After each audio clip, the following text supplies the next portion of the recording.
what this does is this kicks off the really like the Phoenix Saga story, for the most part, with regards to Jason Aaron. It's called Enter the Phoenix. Right now, on the surface, when I initially saw this, I was like, man, I don't know, man, another Phoenix Saga story. But I kind of like the way this is done. Right, the motivation behind it's pretty flimsy, but I like the way that it's done. Right, this is really cool. Right, so in this video, we pick up with Doctor Doom versus Captain America, which I think is a great battle. Right, it's a great little conflict here. So, the way this picks up is we knew the Phoenix Force was basically coming back, and that's one of the things to understand about Jason Aaron's comic book work. If you look at this in isolation, it seems silly, but if you look at it in the nature of which Jason Aaron writes, which is usually building up to a bigger story, then it's just a simple stepping stone, is really all it is. The whole thing here is Captain America is basically kind of in this place. It almost looks like a forest or like Idrisil or something like that, and kind of talking about the nature of him as a hero, right? The nature of him as a character. And one of the things that he lays out here is that for him, he has this kind of life that he lives where he doesn't really see himself as being spectacular. And that was one of the things that kind of kept Steve Rogers grounded and kind of kept him pretty normal. It was really understanding his place in the bigger picture. Because the reality is Steve Rogers is just a guy who can run really fast and punch really hard, and he's good at battle strategy. And that's essentially it, right? There really is nothing special about Captain America. And there are a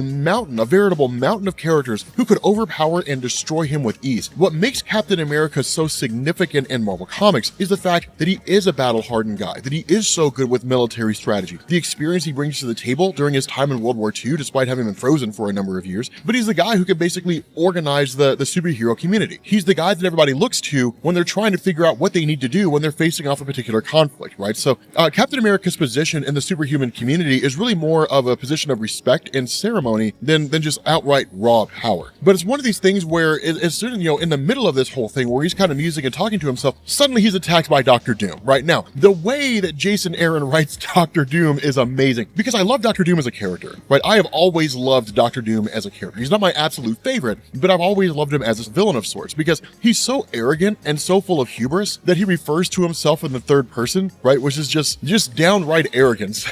To not even refer to yourself as me and just refer to yourself in the third person, right? Like, what's going on, guys? This is Rob, and Rob is going to be talking about Avengers right now. Here's what Rob thinks when it comes to the Avengers story. Like, it sounds arrogant, right? It sounds funny, but it sounds arrogant at the same time. And I love that. But at the same time, Doom's also one of those guys where when things pop off, you want him on your side, man. Like you want Doom to ally with you because he just brings so much to the table. But it's one of these things where he kind of talks about this nature of the Phoenix Force and saying that what he has right now is a portion of the Phoenix Force's power. And he's kind of like, this little fragment, this little portion that you gave me, Doom does not do aperitifs.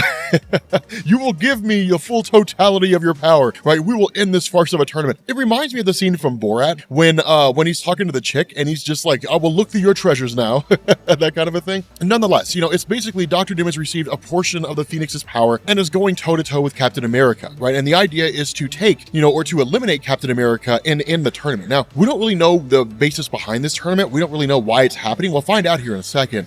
We just simply know that seemingly for Dr. Doom, killing off Steve Rogers is the only way for him to attain the full totality of the Phoenix's power. Problem with this is Captain America hits him with the shield, and when the shield comes back, the Phoenix Force has been imbued to Captain America, right? So we just took it off of Dr. Doom like that. Now, again, there's some stuff going on here that we haven't really seen before. We haven't really seen the Phoenix Force change possession like that, right? To change from, use an inanimate object as a vector between itself and a host. Usually the Phoenix just bonds itself to a person, and that's basically it, right? I mean, even when you had Avengers versus X-Men and you had the Phoenix 5, it worked the same way, right? Granted, Iron Man basically screwed up the Phoenix Force and split it into 5 separate pieces, but it's still bonded to individuals. And so it's really, really cool and interesting the way this is done because Steve Rogers, as a host for the Phoenix, looks amazing. And that's what's so cool is because this is just kind of another notch in the belt of Captain America. Captain America has had the Cosmic Cube. He's used it on more than one occasion. He had the Infinity Gauntlet. We saw that during the events of Jonathan Hickman's Avengers: The New Avengers, like the greatest comic book story ever told. It's one of these things where Captain America's done all kinds of stuff. He's lifted the hammer of Thor. He's controlled the casket of ancient winners. We've seen him do all kinds of things, right? And so this is just kind of another notch in the belt of Steve Rogers. Now, what we end up doing is jumping back to an earlier point in time, and then this is when we really get our explanation in terms of what's going on here. And the idea is that basically just outside of Avengers Mansion, a volcano is essentially emerged, and the Phoenix Force is inhabiting this volcano. And so when the question of the Avengers is how in the world did this thing get here, right? Like what in the world is going on? That you basically end up having Namor the Submariner, who just kind of pops out of nowhere and is just like, I'm the one who did this, right? Like, I am the one who summoned the Phoenix to Earth. And it really seems to be, in a lot of ways, a simple vendetta, which is getting rid of the surface world. For Namor, it's a lot deeper than that, because the surface world has in a lot of ways been the cause of and the source of a lot of problems in the Atlantean world, right? Pollution, different things like that. And so it's a desire to just get rid of the surface dwellers. And so he effectively summoned the Phoenix to Earth, and then is going to bond with it in order to attain the Phoenix's power and just wipe out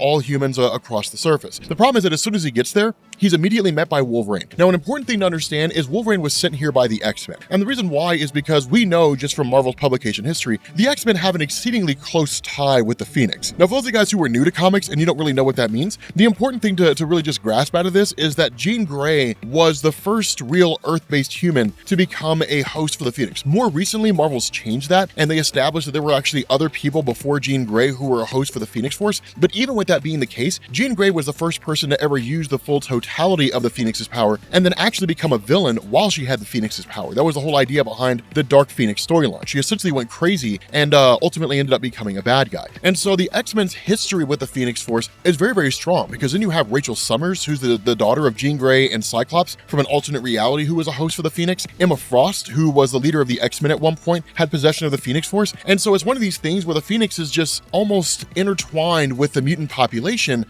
inexorably, right? There's just no real way to eliminate that kind of relationship there. And so whenever the Phoenix shows up on Earth, the X-Men are not far behind, right? So that's one of the things to understand. If you ever see the Phoenix in the Marvel Cinematic Universe, if the mutant population has not been established by then, it will very, very soon, right? I think that you'll see mutants established before the Phoenix Force, but that's just really kind of how those things work, right? And so it's kind of crazy, because you sort of jump back to the moment with Captain America and Doctor Doom fighting each other, and Captain America in possession of the Phoenix's power, and then in turn, Doom having his possession of the Phoenix's power, really just kind of go toe to toe and start battling each other. Now, as you would expect, because Doctor Doom is so capable, and because the Phoenix Force's abilities basically just augment his own powers, that he goes to kill Captain America. The problem is, it doesn't work, right? Like it does not successfully work. Every time he tries to kill Captain America's willpower keeps him alive. And it's really just done by way of the fact that Captain America's willpower is kind of the main focus of his character, right? His desire to always win. So like, he always gets back up. He refuses to just kind of acquiesce and quit. And so because that, it doesn't necessarily seem to be a battle to the death so much as a battle that will determine whose willpower is stronger, right? And so it's a really cool moment when that happens, because you literally have Steve Rogers where he's just kind of being pummeled over and over and over again, and sends out this psychic projection of his younger self, right? When he was very small, very scrawny. And in the end, that's really where his willpower comes from, right? The fact that even when he was a guy that couldn't do anything to anybody and was in probably his weakest form, he would still keep fighting, right? It's his conviction, his courage, his strength of character. That's what makes Steve Rogers who he is. Doctor Doom lacks that, right? Doctor Doom has conviction, but Doctor Doom's willingness to go the limits is only contingent based on whether or not he gains a personal benefit to something. He doesn't fight for anybody but himself, right? That's really kind of how Doctor Doom works. And so once he realizes that Steve Rogers will always be resurrected and the Phoenix Force will never let him die, then he's just kind of like, okay, fine, then I acquiesce, right? I quit. Like, Doom forfeits this thing. And ultimately, Doom is whisked away. Now, kind of jumping back to the current moment and getting a bit of a full-on and really more tangible explanation here, that you end up having, again, this kind of revelation given by Namor. Wolverine and Namor sort of fight for a little while. The rest of the Avengers show up and face off against the forces of Namor from Atlantis, and then suddenly the Phoenix emerges, right? The Phoenix finally just sort of appears and then descends down, and then ultimately ends up just kind of basking everybody in the area in the glow of its power, and then just starts snatching people away, right? So T'Challa, Namor the Submariner, Thor, right? Carol Danvers, Captain America, just all these various people who were here, and seemingly other people in different parts of the world. And so again, that's where things are kind of bonkers. It's a cool moment, and it's awesome to really see that take place. And so following the defeat, or really the acquiescence of Doctor Doom kind of forfeiting in this and then giving up, seemingly Captain America is transported back to the White Hot Room. Now, we don't actually know if that's where he's at, but it looks like that's where he's at. For those of you guys who are new to comics, the White Hot Room is one of these things where it's kind of depicted and explained in different ways in Marvel Comics. The most common explanation that comic book fans go with is that it is at the center of the M'Kraan crystal, which is basically this crystal that's kind of like a gateway to the multiverse, right? So if you were to enter the M'Kraan crystal, it would be like walking through a hallway of doors, and you could access any multiverse by going through the crystal. If you were to like destroy one of the doors, quote unquote, or destroy the access point to that universe, it would actually start sucking that universe in, and it would basically lead to that universe's destruction, right? So destroying a door in the hallway of doors that makes up the M'Kraan crystal would lead to the destruction of a universe. Destroy enough of those, or fracture the M'Kraan crystal, and you'll destroy the multiverse, right? The M'Kraan crystal will quite quite literally turn into a multiversal black hole and start sucking everything in. And then ultimately it'll create a new Big Bang and everything will be born again. But regardless of how you slice it, the white hot room is basically just where those individuals who are either possessed by the Phoenix and are using the full totality of its power or being held by the Phoenix end up residing, right? So again, we're just kind of assuming that's the case. We're not given a definitive explanation, but because of the fact that Captain America is the one who arrives back here, seemingly Captain America won, right? You've got Jennifer Walters, She-Hulk, you've got Wolverine, and you've got T'Challa who are here. Of course, you also have Namor the Submariner, and then you have several other people. And that's what's so cool, is it basically shows us there's a ton of people who are here, right? You've got Luke Cage, you got Howard the Duck, which is awesome. You've got Hyperion, which by the way, when Hyperion gets the Phoenix Force, it looks amazing. Like it's stupidly cool. But you've got Moon Girl and Devil Dinosaur, which I love Moon Girl and Devil Dinosaur. And then you got Man-Thing, right? So like you got Black Knight, you got a whole host of characters here, Shang-Chi, that kind of a thing, right? You got a bunch of folks going on here. So ultimately, these guys are the ones participating in this tournament. And seemingly, it will just kind of continue to bounce around until ultimately a victor is formed. So initially, this kind of opens up with Black Panther. Now, here's a cool thing to understand about this, right? I love Chadwick Boseman as Black Panther in the Marvel Cinematic Universe. Unfortunately, he passed before we really got to see the full fruition of his character. Black Panther in the comics is nuts. He's amazing. I think, okay, so here's the thing. A lot of people ask me this, what's the best Black Panther story ever? The best Black Panther story ever of all time really comes down to three writers, right? Christopher Priest, Reginald Hudlin, and Jonathan Hickman. Oh my God. If you guys never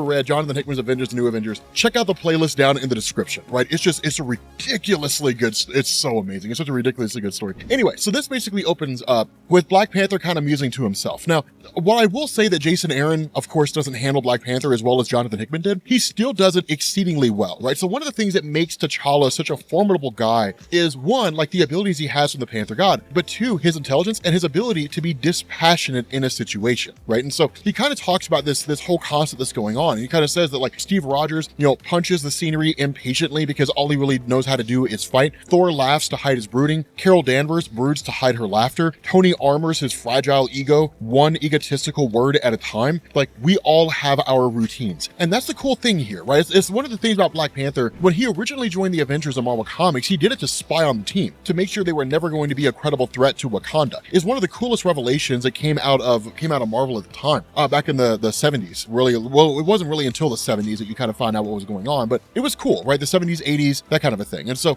he kind of says, like, in the moment before a battle, I seek to empty myself of all but the essential. One must fight with great emotion, but one must not fight emotionally. And that kind of stuff right there, like that philosophy, is really what makes Black Panther so incredibly cool, right? So as he's kind of here and sort of meditating, suddenly he's set upon by the arrival of the Man-Thing. Now, the Man-Thing is a character you almost never hear about. I wouldn't be surprised if you saw some reference to the Man-Thing in Doctor Strange Multiverse of Madness, right? And the reason why is because the Man-Thing guards the nexus of all realities in the Florida Everglades. And you can't simply just go through the nexus. You have to basically pass the Man-Thing, who's a test. And the idea is that those individuals who know fear burn at the touch of the Man-Thing. And that's why you see this kind of engagement here where even Black Panther says that, right? Like, those who know fear burn at the touch of the Man-Thing. So literally, he touches Black Panther. In that moment, when he just lays a finger on him, if Black Panther was scared, he would have died. Just like that. Like, would have just burst into flames and died. Such as it is, Black Panther is not afraid of it. And so it's the coolest thing in the world to see him survive this whole thing, right?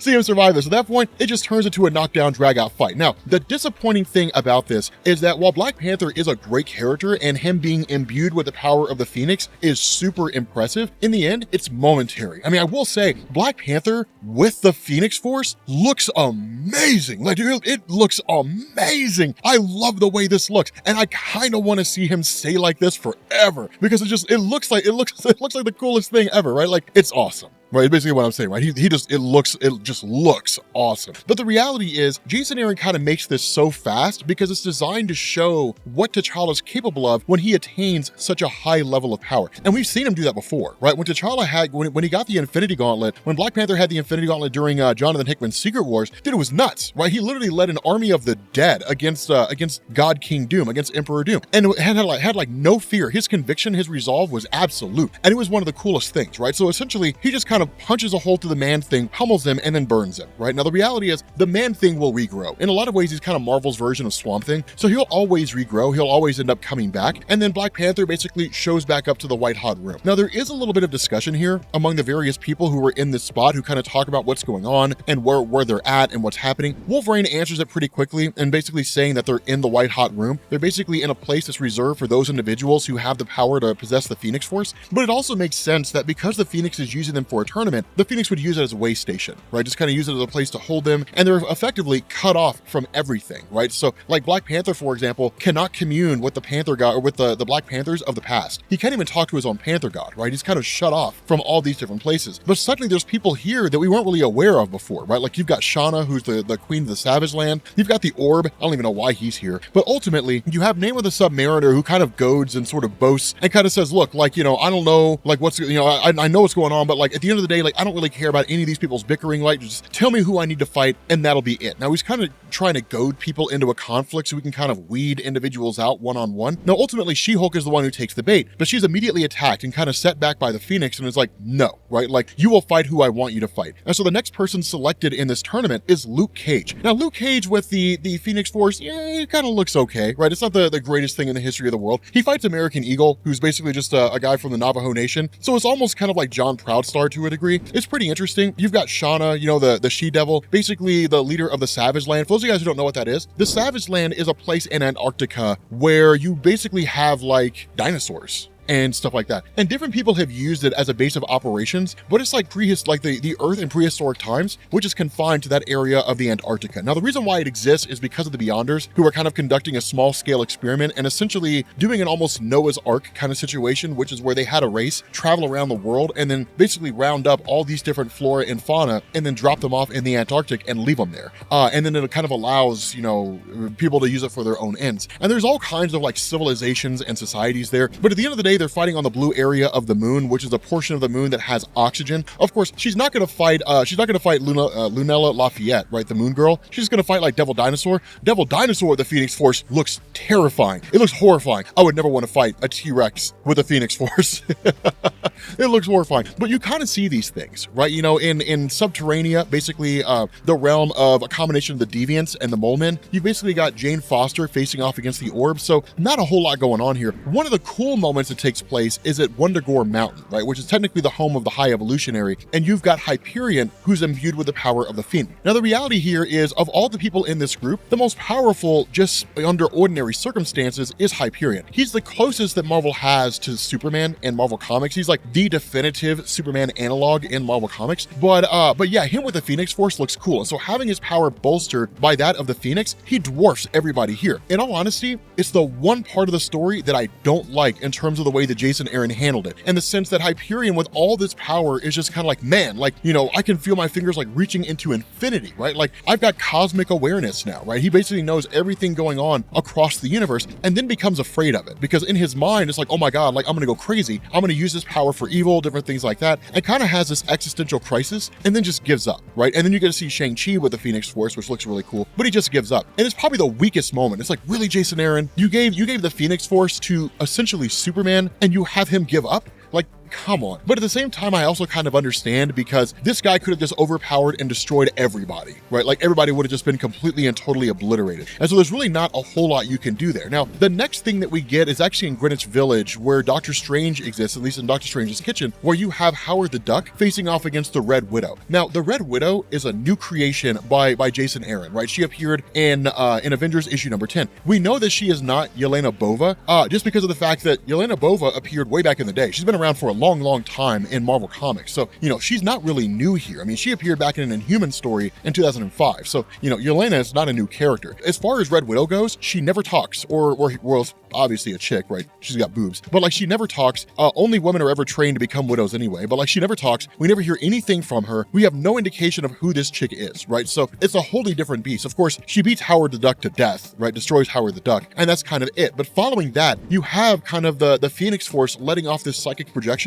and then meeting with Black Panther. Now, it is to a degree the Phoenix, but it almost seems like it's kind of not, in the sense that this being acts autonomously and refers to the Phoenix as like she and her, as an other entity beyond Wakanda herself. So it's a little interesting to see it kind of related to in that way, but it's really cool because at the end of the day, this Harbinger more or less says, like tells Black Panther, the Phoenix wants you, right? Like you're the person the Phoenix wants. And ultimately, Black Panther has like the coolest moment here, right? Only T'Challa would look at the emissary of a multiversal force of energy that represents the sum total of all life that has ever, currently does, and will ever exist, that could burn universes to ash, and respond to a statement from this emissary in saying, I will make you an offer that if you allow me, like if you become a host of the Phoenix, then we can burn the name of Wakanda in the skies. But if you turn it down, then we'll destroy Wakanda. Only T'Challa would respond to that and saying, actually, I'll make you an offer, right? Either you can leave here or I can destroy you, right? I will spare your life if you go away. And then like only T'Challa would do that. Only T'Challa would look at like a multiversal force of energy and be like, I will spare your life if you leave. Like it's the most baller thing ever, right? Like that is a man without fear.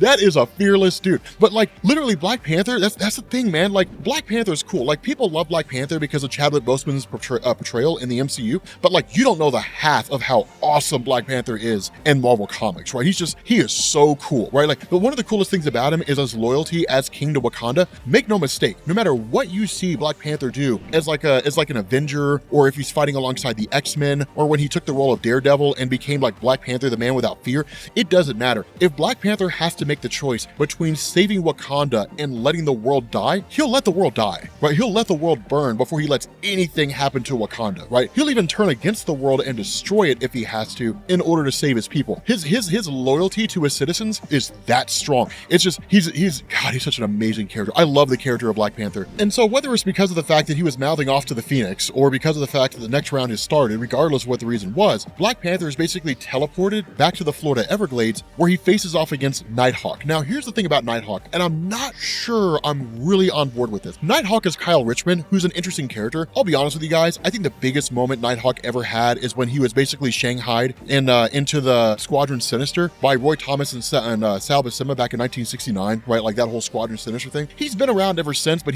besides that, he's never been a character that I cared about. I'm sure there are some super hardcore Nighthawk fans who love his character and will be like, no, Rob, that's wrong. He had all these amazing moments. And if he did, feel free to list them down in the comments, right? I'm not going to hold it against you. I mean, some of them might be really cool, but he was never really an interesting character to me. What I'm a little on the fence about is that the last time we saw him was in Squadron Supreme Volume 4, and basically it turned out that like he'd been impersonated by a Skrull. I don't really know what they're doing with that, but at the moment, Jason Aaron almost kind of seems to be trying to create an almost Black Panther and Namor the Submariner grudge between Black Panther and Nighthawk. I know Nighthawk was like part of the Defenders, and there's some history there, things like that, but the reality is the various grudges and the issues that Black Panther and Nighthawk had never came anywhere close to being as cool as the grudge between like Black Panther and Namor, right? But at the end of the day, essentially Kyle Richmond has kind of been working to like infiltrate and influence Wakanda, and there's kind of a lot going on there with regards to what's been happening in the Black Panther stories by Ta-Nehisi Coates, and yeah, his name escapes me, the guy who took over after. But at the moment, the fight just kind of comes down to them, right? Now again, it's just another stage in this conflict of who's going to be the last person standing that gets to wield the Phoenix Force. And so again, the last little battle that we get to switch to is one between Maya Lopez and Namor the Submariner. But Maya Lopez is basically a character who goes by the name of Echo, right? She appeared back in Daredevil in 1999 with David Mack, I think was the one that wrote it, and then reappeared again in Brian Michael Bendis's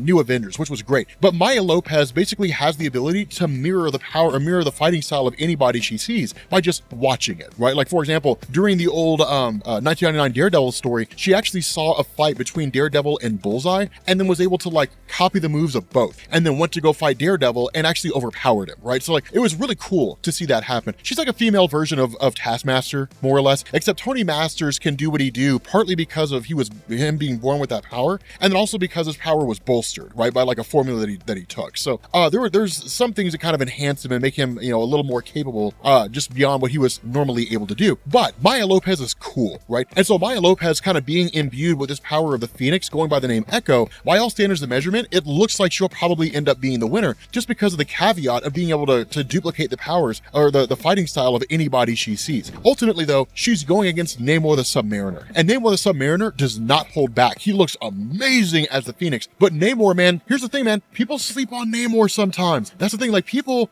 have this tendency to underestimate Namor, right? They're like, he's got wings on his feet, and like he was the first mutant in like Marvel Comics, you know, the first person to ever be published as a mutant in Marvel Comics. Rahu, right? He's he lives in the water, and then who lives in a pineapple under the sea, Namor the Submariner. Like that's people just kind of sleep on him, and that's basically it. But Namor's pretty legit, right? He's pretty awesome. But the whole idea behind this is we get this interesting little bit of a discussion with Namor the Submariner, where he kind of talks about when he was a little kid and a bull shark that was a lot bigger than him had basically gone to bite him, and he drug it to the surface, and then he threw it on the surface, and then his mom chastised him, right? She yelled at him at the idea that he was acting very much like a surface dweller, right? That just, that we on the surface just more or less kill indiscriminately, and there's no real reason why. I mean, we do it to like, to feed ourselves, but we also do it for, petty vendettas and things like that. And so the idea was that she kind of posed a question to him, like, are you going to be the kind of person who kills indiscriminately like people on the surface, or are you going to be like a king down in Atlantis? And the response of Namor was pretty interesting there, where he basically said that the philosophy he held is that he would kill anything that tried to attack him so that everything in the ocean would learn not to attack him. And his mother found happiness in that, right? She was satisfied with that answer. And he basically carries this over, right? In the sense that with Namor the Submariner, it's not enough to be a king of Atlantis, right? That's one of the things to understand. It's not enough that he's a king of Atlantis. He wants the surface world to know not to mess with him either. But Namor is one of these guys where he always kind of has a chip on his shoulder, if I'm being honest, right? Like the world's got it out for him. He's always got to prove to the world that he's the top dog, right? Just kind of walk around with a chip, that kind of a thing. Like he's always got something to prove. But the important thing here is even with the abilities that Echo has, the reality is her weakness comes in the fact that she's never faced someone like Namor the Submariner underwater, right? It's just a situation she's never been exposed to before. Now, having said that, following this fight, she would become capable in doing it. The problem is that Namor sends a bunch of sharks on her and then attacks her, sends her down below into the Mariana Trench, and then more or less leaves her for dead, right? And that's just kind of it. So he ultimately ends up becoming, quote unquote, the winner of this fight. And so from there, you switch over to what's probably one of the more interesting fights here, which is Shang-Chi and Captain America. Now, here's the thing to understand about this, right? When it comes to Shang-Chi, he's a master of Kung Fu, right? He's a master of really Kung Fu and Wushu, if we're being honest with ourselves. But the thing about Captain America is he is versatile in a multitude of different fighting styles and is a master in some of them, right? So it's one of these things, right? Who wins this fight? A jack of all trades or a master of one thing? And so it's kind of cool there, because one of the things that's kind of hit at here by Jason Aaron is that Shang-Chi is in some ways not as prodigious of a fighter as Captain America is. And I would kind of argue that point, right? I would argue that Shang-Chi is a much better fighter than Captain America, but Captain America also knows multiple fighting styles. And that's one of the interesting things there, because when you look at Shang-Chi and the idea that he taught Peter Parker the way of the spider and taught him his own fighting style, that it wasn't rooted in like Taekwondo or Judo or Brazilian Jiu-Jitsu, right? Or Kenpo or anything like that. It was just rooted in what is effectively Kung Fu and Wushu. And so it's interesting to see this because ultimately you have this kind of a little smidge of a discussion here where Captain America kind of talks about the idea that all of them have spent so long fighting over who it is that should not be the host of the Phoenix Force that none of them have asked the question, who should it be? And in Captain America's eyes, it should be Shang-Chi. And the reason for this is because Shang-Chi is probably one of the most gifted fighters on the face of the planet, but what makes him so capable and what makes Shang-Chi such a great person to have on your team, despite the fact that all he can really do is hand-to-hand fighting, is he's so good at centering himself. He's so good at putting emotion at bay and fighting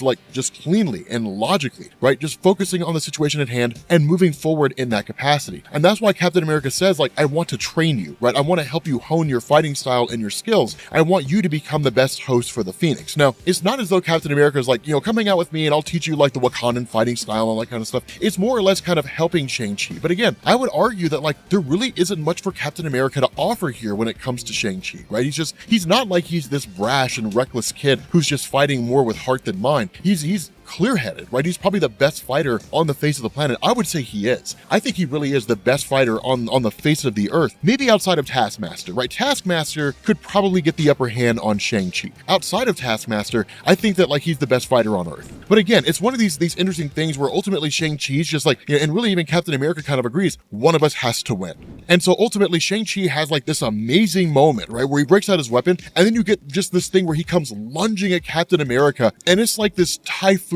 of fire just following behind him, and then Captain America's whisked away, right? And that's basically it. And the whole reason behind that is because Captain America's stance was to kind of position Shang-Chi to make him the best host for the Phoenix, but that's not the way it's supposed to be, right? It's just supposed to be a knockdown, drag-out fight between these various heroes to determine which one of them should be the next host, right? So you can't have people working together. You can't have them like conspiring and looking to essentially cook the books and stack the deck in favor of one particular person. Like, you can't do that, right? Instead, it's just got to be them just knock down, drag out, bare knuckle fighting, and whoever wins, wins. And that's why I say, like, Captain America's a great fighter. Don't get me wrong. I'm not like knocking Captain America. He's a great fighter. The guy overpowered Spider-Man, even though Spider-Man really didn't have an actual fighting style. But at the end of the day, like, I would give it to Shang-Chi, man. Let me know what you guys think. I'm curious. Who do you guys think is a better fighter in Marvel Comics? Do you think it's Captain America, or do you think it's Shang-Chi? Because I really feel like it's Shang-Chi here. But at the end of the day, the Avengers are kind of forming their own plan, their own sort of backup plan, in the sense that as far as they're concerned, the Phoenix Force can't really be trusted.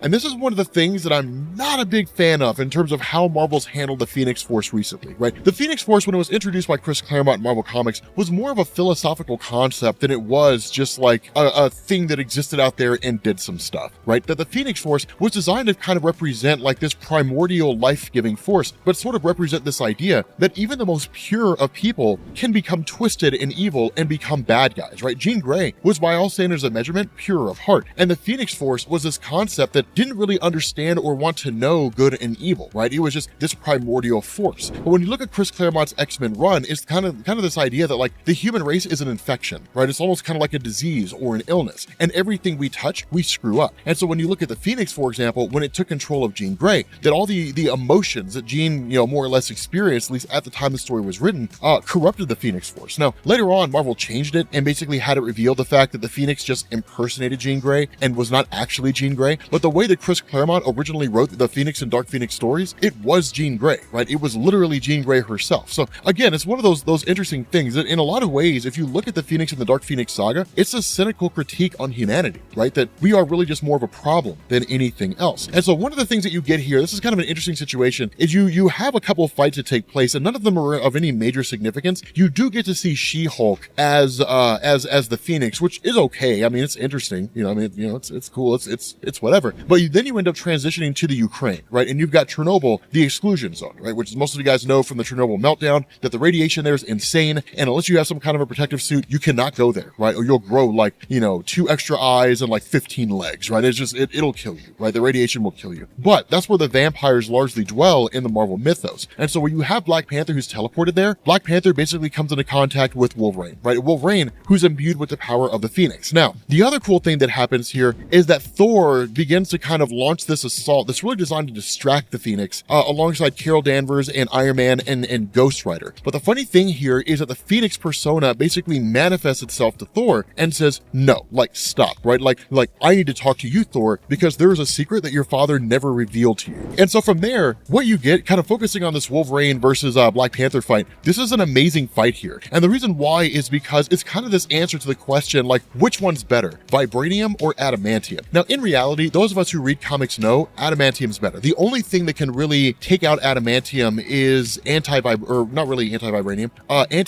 from the Arctic, right? There's a few different forms of vibranium that exist in the Marvel Universe, and depending on where they landed, it changed the principles of that metal. So Wakandan vibranium is the vibranium you most commonly think of, right? The Great Mound in Wakanda by which the nation was built. And that's the metal that like absorbs sound and all that kind of good stuff. But Arctic vibranium basically cuts through metal, like it's anti-metal. And so effectively, it doesn't really cut through it so much as break it down on the molecular level as it comes into contact with it. Now, as far as I'm aware, we've never really seen an instance where you had somebody possessing like an Arctic vibranium sword fighting Wolverine and basically like cutting his claws off. I'm not aware that's ever actually happened in Marvel Comics.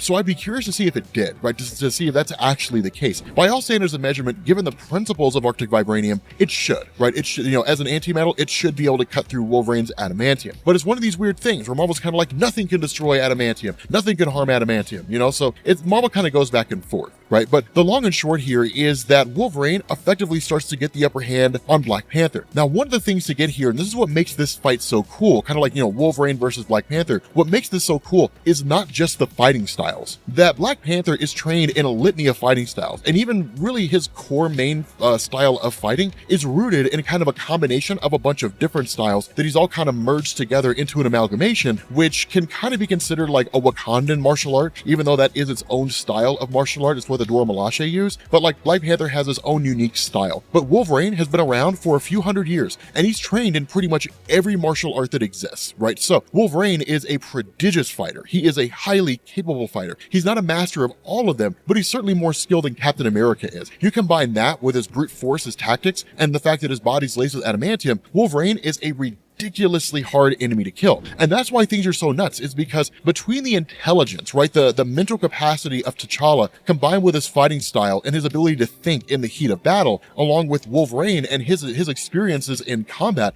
the fight is wild and it's amazing, right? It's one of these super cool things. Now, ultimately, Wolverine gets the upper hand on T'Challa, right? Just by ferocity alone. He gets the upper hand on T'Challa, pops 2 of his claws, and then goes to pop the 3rd. And the funny thing about that is he asks T'Challa, like, so so what's it going to be, right? Are you going to like take the L? Are you going to submit? Are you going to be willing to lose? Or am I going to like pop this 3rd claw and am I going to kill you, right? And that's what T'Challa's like, I would actually block it. It's like, how in the world would you do that? Only for us to find out T'Challa has adamantium teeth. All right, to those of you guys who are not new to comics, this is what we call a plot device, right? It's called doing it just for the sake of the story. This oftentimes pisses off comic book fans. It pisses comic book fans off in the extreme. Other times, we don't really care. I don't care. I don't get mad about that kind of stuff anymore, right? I've been reading long enough. I've seen that a million times. I've seen comic book stories that happen just for the sake of happening. I think it's super cool that like T'Challa's grills are just like adamantium. That's lit. Like, I mean, I don't advise doing it, right? Like, don't cover your teeth in metal. But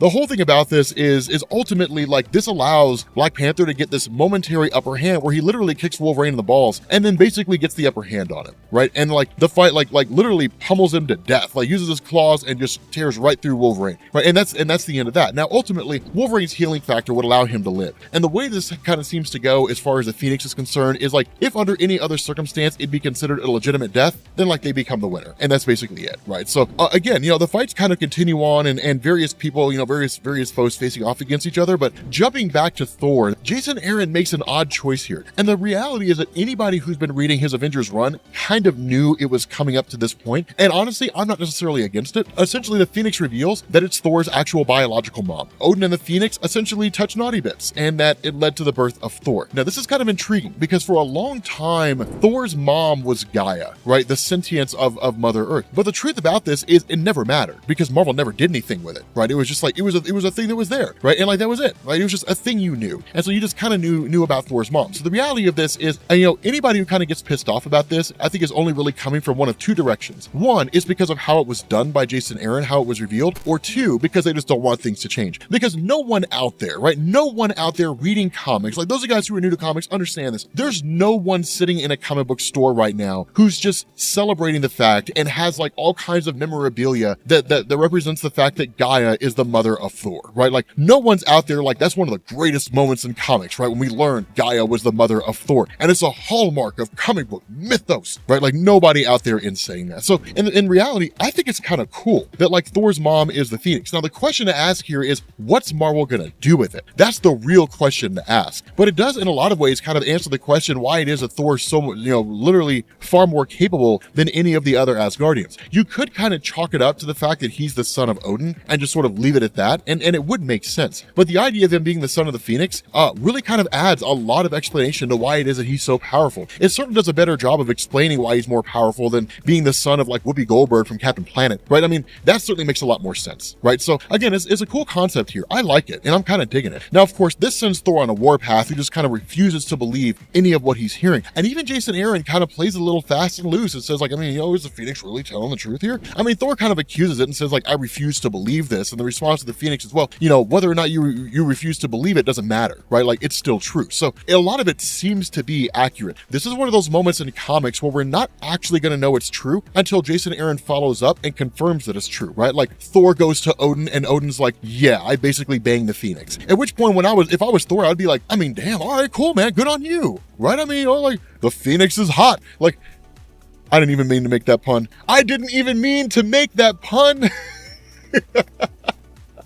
I didn't even mean to make that joke, but like it's a cool thing, right? It's kind of an interesting thing. And so ultimately, the real meat and potatoes of the various battles that go on here all ultimately boil down to really one of the final fights, which is between Black Panther and Captain America. And this is an awesome battle that takes place here. Now, so one of the reasons why this is so cool is because of the fact that when you look at the comic book history of these 2 characters, there's a lot of respect that Black Panther has for Captain America and a lot of respect that Captain America has for Black Panther. Black Panther's respect respect for Captain America is not just because of his time on the Avengers and Captain America's role as a superhero and how he operates in the community. It goes all the way back to the fact that Captain America helped fight alongside the Wakandans against the German invasion during World War II. Like literally against the Germans. That's where Captain America got the idea of a circular shield and where he got his piece of vibranium that led to his shield becoming, being turned into its current form. Captain America has a pretty lengthy history in terms of his involvement in Wakanda and fighting on behalf of those individuals who simply can't stand up for themselves or who just need help. That combined with his role as a superhero in the larger superhero community leaves a lot of respect there. For Black Panther, while Captain America doesn't always agree with his motivations and doesn't always agree with the things that he does, he understands why he does what he does, right? It's one of the things we've talked about. Black Panther would let the world burn if it meant saving Wakanda. Like he would literally do that. He would sacrifice the world if it meant saving Wakanda. The fight between the two is really more of a fight of necessity because they're kind of being forced to, not necessarily because they want to, but they both have their own individual goals here, right? T'Challa, in possession of the Phoenix Force, would be able to protect Wakanda from any and all threats that exist out there. Captain America, in possession of the Phoenix Force, while it's not his first choice, and he wouldn't really want to be in possession of the Phoenix because of all the power that it represents, it could certainly allow him to like protect the world from seemingly any threat that was out there. Again, he wouldn't really use it for nefarious purposes. He wouldn't be a dick about it. But while all these different fights are going on, and the fight between Captain America and Black Panther is seemingly dead even, you do get this amazing battle between Namor the Submariner and She-Hulk. Now, one of the things about She-Hulk is it's not as though she's lost control. That's one of the things that she clarifies. She hasn't lost control. She knows exactly what she's doing. If I'm going to be honest, that's the one thing that really differentiates She-Hulk from like the Incredible Hulk is the fact that like she doesn't lose her mind. She doesn't become like savage. She has before, but it takes a special circumstance. It's not her default stage, right? The default stage, at least it used to be until Immortal Hulk, the default stage of the Incredible Hulk was like Bruce Banner turns into the Hulk and the Hulk just rampages, right? And that's it, right? It just tears things up. And that's all there is to it. With She-Hulk, Jennifer Walters could actually turn into She-Hulk at will. She could maintain her own mind, right? So it was basically, a good portion of the Incredible Hulk strength, not limitless like the Hulk, but a good portion of the Hulk strength, and then being able to change back and forth at will, right? And so the fight between her and Namor, it's pretty intense. And She-Hulk really starts to get the upper hand. And then, of course, it gets kind of nuts because she literally rips the arms off of Namor the Submariner, which is kind of nuts. Like, she literally pins him to the ground and then rips his arms off. And then he's like, I'm possessed by the Phoenix Force, and then just like pops his arms back, right? Like regrows his arms, which is kind of nuts. Well, it doesn't really regrow him. He just summons them back and then like reattaches them to his body. But in the midst of all that, you have Iron Man, you've got Carol Danvers, you've got the rest of the Avengers who really haven't been selected for this battle.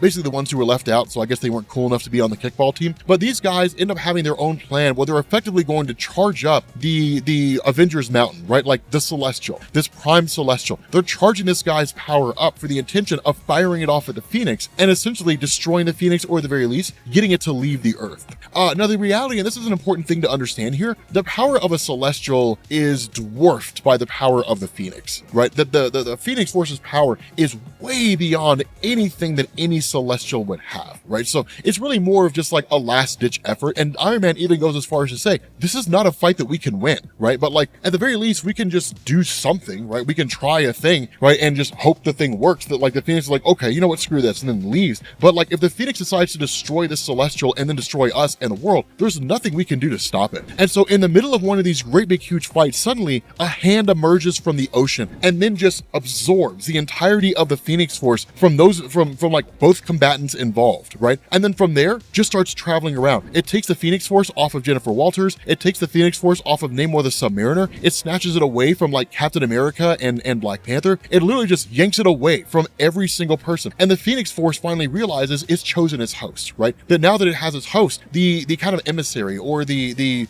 manifestation of it as it was talking to Thor leaves, right? And it kind of leaves him with a lot of unanswered questions, right? Which is how we know that Thor's going to follow up with a lot of this stuff by going and talking to Odin, right? And so following that, the Phoenix essentially coalesces into its proper host. Everything more or less stops. They're like, okay, like everybody stops, right? And like they're just watching this whole thing go down, only for us to find out the Phoenix has effectively bonded itself to Echo, right? Bonded itself to Maya Lopez. Why it is that Jason Aaron has done this, I have no idea. Presumably because of the fact that Maya is going to appear in the MCU. And the desire here is to raise the profile of Maya Lopez and to get people to notice her, right? And then get people to be curious about her and in turn, like, want to know more about her character, right? So maybe it's worth us doing a video on Maya Lopez Explained. Honestly, we'll probably wait until like the official launch of her character in the MCU. I might just make the video ahead of time and just let it sit until then. I don't really know. But regardless of the situation, Maya Lopez is now the new host of the Phoenix. What that means, I have no earthly clue, right? The Phoenix usually bolsters the powers of the people that it possesses, but Maya Lopez's power is to duplicate the abilities and really just the fighting style of anybody she sees. You know, when you're in possession of the Phoenix Force, you're not really an earthbound character anymore. You're not really going to see somebody who's a host of the Phoenix fighting Taskmaster. That's not really going to happen, right? You know, oh man, you know, I'm the Phoenix Force. Here comes Hydra. Well, time to fight the Red Skull. You're never going to see that, right? Like that's not going to happen. Like Maya Lopez is effectively a multiversal force of power now. She has the full totality of the Phoenix's power. So, well, at least assuming she can access the White Hot Room, she does. But like she's a host of the Phoenix. She's a universal and multiversal power force. Galactus does not use Kung Fu. As awesome as it would be to see, right? It would be amazing to see Galactus just roundhouse kick somebody, right? Like roundhouse kick a Celestial. That'd be hilarious. But like, you know, they don't do that, right? It's just energy, manipulation, that kind of a thing. So it may be one of these things where she becomes something akin to Protege, where she can essentially duplicate the powers of other people whenever she sees them use them, right? There's no real definitive answers here. Instead, it's just kind of like, we don't really know like exactly how this is going to unfold. But the important thing is everything just kind of goes back to rights and it all just kind of settles back down. And that's it, right? Like the victor has been determined, and that victor is Echo. So with that being said, guys, we're going to bring this video to an end. If you are new here to Comics Explained, make sure you guys hit the sub button to become part of the Rob Corps. If you guys enjoyed this video, make sure you drop a like, and I will catch you all later. Peace.